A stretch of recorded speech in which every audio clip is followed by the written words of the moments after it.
બધાથી પહેલા તો કોંગ્રેચ્યુલેશન અંકલ, તમને ભગવાને બીજો જન્મ આપેલો છે એટલે આ એટલા માટે કરીએ છીએ કારણ કે ઓવેનું બહુ ઇમ્પોર્ટન્ટ છે. ચાલવાનું, પહેલા જેવું થવાનું, એટલે અમે સેલિબ્રેશન કરીએ. બરાબર? એટલે બધું જૂનું ભૂલી જાઓ અને નવેસરથી શરૂઆત કરવાની છે. બરાબર? અને આમનો બહુ મોટો રોલ છે તમારી અર્ધનગીરીનો. બરાબર? તો તમને પણ કોંગ્રેચ્યુલેશન.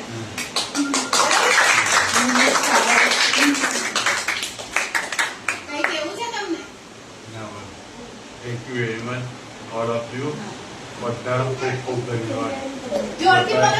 બધાએ મને સહકાર આપ્યો છે, મને બધી રીતે મદદ કરેલી છે, એટલે બધાને ધન્યવાદ માનું છું. હા, ચાલો હવે કેક કટિંગ નથી.